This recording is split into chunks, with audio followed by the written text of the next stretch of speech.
دوستو، ابتدائی دور میں جب ہمارے نبی صلی اللہ علیہ وآلہ وسلم کی پرامن دعوت و تبلیغ کے نتیجے میں مکے میں کچھ لوگ ایمان لے آئے تو قریش نے ان کے لیے عرصہ حیات تنگ کر دیا تھا۔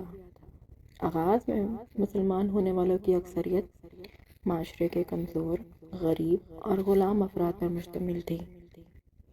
یہی وجہ ہے کہ سرداران قریش نے ان پر ظلم و ستم کی انتہا کر دی۔ ان کو مارا پیٹا جاتا، تپتی ریت پر سخت دھوپ میں لٹایا جاتا، گلیوں میں گھسیٹا جاتا تھا۔ نبی رحمت صلی اللہ علیہ وآلہ وسلم اپنے صحابہ کو صبر کی تلقین فرماتے۔ مسلمان بے چین تھے کہ اللہ کی مدد کب آئے گی۔ آخرکار آپ صلی اللہ علیہ وآلہ وسلم نے مظلوم مسلمانوں کو قریبی عیسائی ملک حبشہ کی طرف ہجرت کرنے کی اجازت فرمائی، اور جیسا کہ سیرت ابن ہشام میں ہے کہ آپ صلی اللہ علیہ وآلہ وسلم نے فرمایا، وہ راستی کے سرزمین ہے۔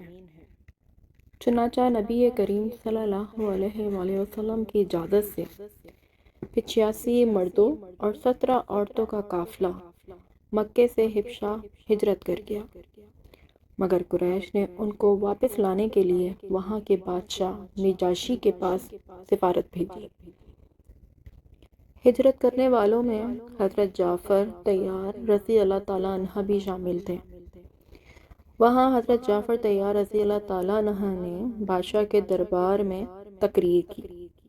وہ تقریر میں اس ویڈیو میں شامل کرتی ہوں۔ انہوں نے کہا، اے بادشاہ، اصل بات یہ ہے کہ ہم جاہل لوگ تھے، بتوں کی پوجا کرتے تھے، مردار کھاتے تھے، بدکاریاں کرتے تھے، ہمسایوں سے برا سلوک کرتے تھے، بھائی بھائی پہ ظلم کرتا تھا، طاقتور لوگ کمزوروں کو حق مار لیتے تھے۔ اسی اثناء میں اللہ تعالیٰ نے ہم میں سے ایک ایسے شخص کو نبوت رسالت سے سرفراز فرمایا جسے ہم پہلے سے جانتے تھے۔ اس کی شرافت، صداقت، ایمانت اور حسب نسب سے بخوبی آگاہ تھے۔ اس نبی نے ہمارے اللہ کی طرف بلایا اور بتایا کہ وہ وحدہ لا شریک ہے، ہمیں صرف اس کی عبادت کرنی چاہیے، بتوں کی پوجا نہیں کرنی چاہیے جن کو ہمارے آباء و اجداد نے خود تراشا تھا۔ اس نے ہمیں تعلیم دی کہ ہمیشہ سچ بولیں، قتل و غارت نہ کریں، یتیموں کا مال نہ کھائیں، رشتہ داروں اور ہمسایوں سے اچھا سلوک کریں، پاک دامن عورتوں پہ بری نظر نہ ڈالیں۔ اس نے ہمیں حکم دیا کہ ہم نماز پڑھیں اور صدقہ دیں۔ ہمیں اس کی یہ ساری باتیں اچھی لگیں۔ ہم نے اس کی تصدیق کی، اللہ تعالیٰ کی عبادت کرنی شروع کر دی۔ ہم اس نبی صلی اللہ علیہ وآلہ وسلم کی اطاعت کرنے لگے۔ اس نے جو چیز ہمارے لیے حرام قرار دی ہم نے اسے حرام سمجھا، اور جسے اس نے حلال ٹھہرایا ہم نے اسے حلال جانا۔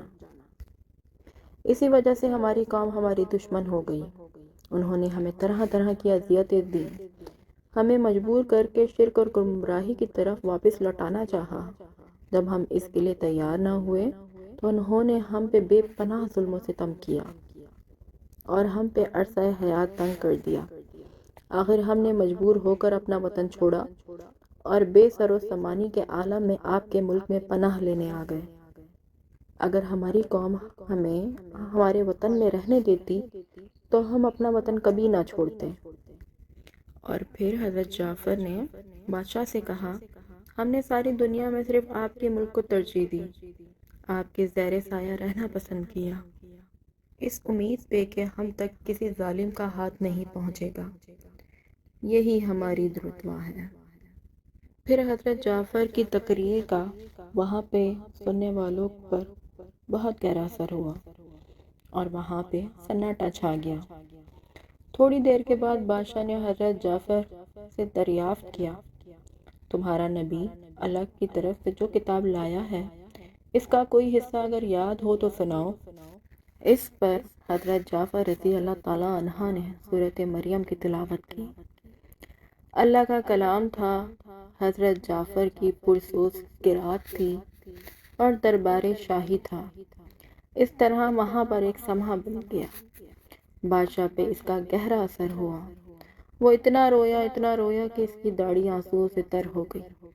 کچھ دیر کے بعد بادشاہ کہنے لگا، خدا کی قسم، یہ کلام اور حضرت عیسیٰ علیہ السلام پر نازل ہونے والے کلام ایک ہی چراغ کے دو پرتوں ہیں۔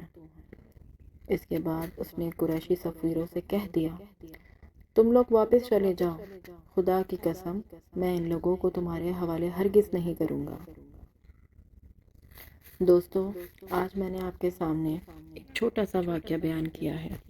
اگر آپ کو یہ ویڈیو اچھی لگی ہو تو میرے چینل کو سبسکرائب کیجیے گا۔ اللہ حافظ۔